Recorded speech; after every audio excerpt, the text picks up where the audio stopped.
Sir Chandrababu పాలన ఎలా ఉంది చెప్పండి సార్? ఒకప్పుడు బాగానే ఉండేది. ఏంటి బాగుంది సార్? బాగుండదు అన్నారు. Is a good administrator. మరి ఇప్పటిలాగా మరి ఇది ఏది ఈ తాకట్లు భూములు తర్వాత అప్పులు అంటే ఆయన అప్పులు చేశారు 2 లక్షల కోట్ల వరకు. కానీ మరి తాకట్లు చూస్తే వాల్టర్ క్లబ్ తాకట్టు అంటున్నారు, తర్వాత ఇంకేవో గవర్నమెంట్ బిల్డింగ్ తాకట్టు, తహసీల్దార్ బిల్డింగ్ తాకట్టు, అన్నీ తాకట్లు ఎక్కువైపోయి డబ్బులు ఓడీలో దొరకడం లేదు, డబ్బు లేదు, టైంకి పెన్షన్లు రావడం లేదు, టైంకి జీతాలు ఇవ్వడం లేదు. ఇవన్నీ మైనస్ పాయింట్స్. అంటే ఏ సీఎం వచ్చినా తాకట్లు పెట్టాలా? ఏమండి, ఏ సీఎం వచ్చినా తాకట్టు పెట్టాలా ఏంటి? ప్రస్తుతానికి అయితే ఈ సీఎంఏ పెడుతున్నారు కదా, ఇంతకుముందు ఎప్పుడు అలా పెట్టలేదు. ఇంతకుముందు చంద్రబాబు టైంలో ఈ తాకట్లు లేవు. ఇప్పుడు మరి తాకట్లు పెట్టి డబ్బులు తెచ్చి అక్కడ ఇక్కడ కార్పొరేషన్ డబ్బులు వాడుకొని ఓవర్ డ్రాఫ్ట్ వాడుకొని తర్వాత మరి ఇలా ఎక్కడ డబ్బు దొరికితే అక్కడ తెచ్చుకోవడం, భూములు అమ్మేయడం. అప్పుడు కూడా అమ్మారు భూములు, కూడా భూములు అమ్మారు, కానీ ఇంతకు లేదు. చంద్రబాబు కూడా బోర్డు స్కామ్ ఉన్నాయి కదా? చంద్రబాబు కూడా స్కామ్ ఉన్నాయండి, ఉన్నాయి, బట్ నాట్ ప్రూవ్డ్. ఉద్దుత్ తుఫాను కూడా బోర్డు స్కామ్ చేశారు కదా? ఉద్దుత్ తుఫాను స్కామ్ చేయడం కాదు. ఉద్దుత్ తుఫాన్లో చంద్రబాబుకు మంచి పేరు వచ్చింది. పర్టికులర్గా కోస్టల్ డిస్ట్రిక్ట్స్ అన్నిటిలో ఉద్దుత్ తుఫాన్కి చంద్రబాబు బాగా చేశారు. క్విక్ యాక్షన్ అది బాగా చేశారు. In the sense quick action. Prime minister వచ్చారు, కలెక్టరేట్లో కూర్చున్నారు, ఆయన కోఆర్డినేట్ చేసుకున్నారు. ఎన్ఆర్డిఎఫ్ఓలు వచ్చారు, బాగా చేశారు. 3 third day 4th day power restore చేశారు, రోడ్లు రెస్టోర్ చేశారు. ఉద్దులో మంచి పేరు వచ్చింది చంద్రబాబు. మోడీ పరిపాలన బాగుంది, కానీ నేషనల్ పరిపాలన బాగోలేదండి. నేషనల్ ఆయన చూడడం లేదు. పర్టికులర్గా employees, central government employees, port employees, BSNL, P&T, ఈ ఎంప్లాయీస్ని సరిగ్గా చూడడం లేదండి. వాళ్ళకి రావాల్సిన బకాయిలు ఇవ్వడం లేదు. కోర్టు కేసులు సుప్రీంకోర్టులో కోర్టులు గెలిచినా వాళ్ళు ఇంప్లిమెంట్ చేయడం లేదు. మాది 22 సంవత్సరాల కేసు సుప్రీంకోర్టులో గెలిచాము డిసెంబర్ 17వ తారీఖుని. ఇంతవరకు దాన్ని ఇంప్లిమెంట్ చేయలేదు. దానివల్ల మాకు 7-8 వేల రూపాయలు లాస్లో ఉన్నాం పెన్షన్లోని. తర్వాత డిఏలు మాత్రం టైం ప్రకారంగా డిఏలు యాజ్ పర్ ఇండెక్స్ అనుకోండి. సెంట్రల్ గవర్నమెంట్కి డిఏ ఇవ్వలేదండి. 18 నెలలు డిఏ ఫ్రీ చేశారు, అది కూడా ఇవ్వలేదు. మోదీ తాలూకా నేషనల్ పాలసీ బాగోలేదండి. తర్వాత రెండోది ఏంటంటే 28 హైవేలు వేస్తున్నాడు. అన్ని హైవేలు connected to northern states. Most of the highways 27 green highways వేస్తున్నారు. మంచిదే, it is more than 2 lakhs crores అంటున్నారు, బాగానే ఉంది. కానీ అన్నీ connected to national northern states. మన సౌత్కి 1-2 ఇచ్చాడు, తక్కినవన్నీ నార్త్కే. నిన్న గడ్కరీ స్టేట్మెంట్ లోక్సభలో ఇచ్చాడు, ఎక్కువ నార్త్కే ఉన్నాయి. 24లో కంప్లీట్ అయిపోతాయి. అవి మంచి ప్రాజెక్ట్సే. Delhi to Dehradun 2 hours, Delhi to Mumbai 12 hours, Delhi to Jaipur 2 hours. మంచి రోడ్స్ వేస్తున్నారు, అన్ని 6 lane 8 lane రోడ్స్. బాగానే ఉంది, కానీ సౌత్కి కూడా అలా చేయాలి.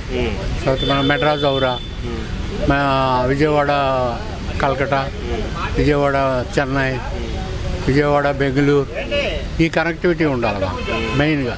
ఎందుకంటే ట్రాఫిక్ అంతా ఇటు ఉంది ఎక్కువ. Vijayawada is main junction. Visakhapatnam కూడా సరైన బళ్ళు లేవు. దేర్ ఈజ్ నో రాజధాని ఫర్ విశాఖపట్నం.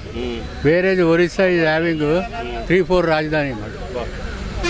హంసఫర్ ఒరిస్సాకు ఉంది, మనకు లేదు. ఇలాగ బళ్ళన్నీ ఒరిస్సాకి వెళ్ళిపోతున్నాయి, మన ఆంధ్రప్రదేశ్కి బళ్ళు లేవు. తర్వాత రైల్వే ప్రాజెక్ట్స్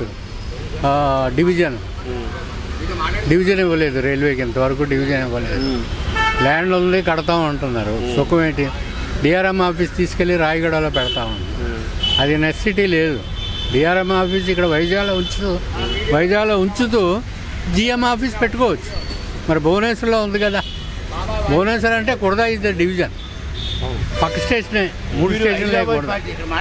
అంచేత ఆంధ్రప్రదేశ్ కూడాను విశాఖపట్నంలో డిఆర్ఎం ఆఫీస్ ఉంచి జిఎం ఆఫీస్ పెట్టుకుంటే, జోన్ పెట్టుకుంటే బాగుంటుందని ప్రజలు కోరుతున్నారు.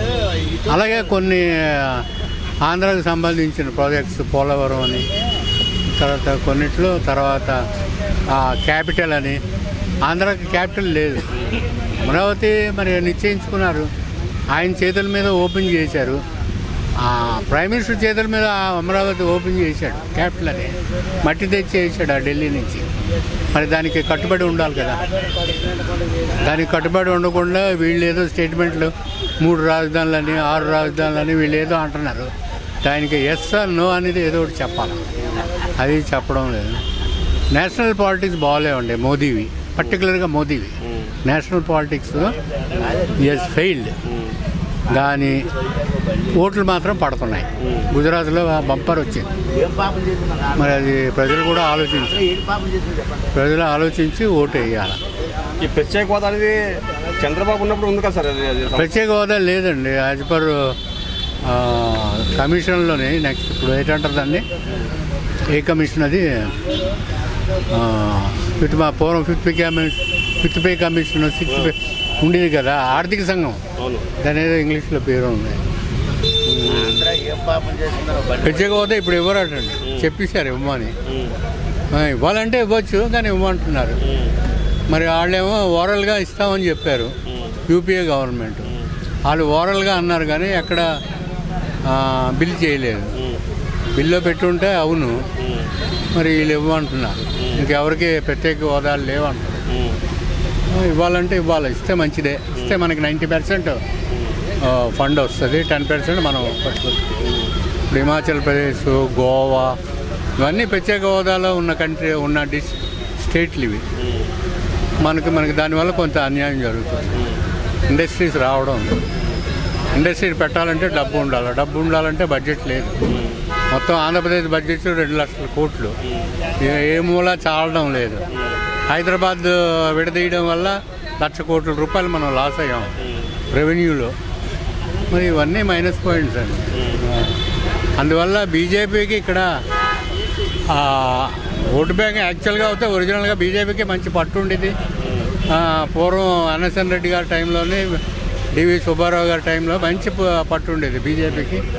బీజేపీ మేయర్ చేశారు ఇద్దరు, మంచి పట్టు ఉండేది. బీజేపీ ఓటర్స్ ఉన్నారు, ఇక్కడ ఎక్కువే ఉన్నారు, పర్సెంటేజ్ ఓటర్స్ ఉన్నారు, కానీ వాళ్ళు వేయడం లేదు. ఈ పాలిటిక్స్ వల్ల చేత ఆంధ్రప్రదేశ్ మీద కొంచెం ప్రేమ చూపించి చేస్తే కొంత ఫలితం ఉంటుంది.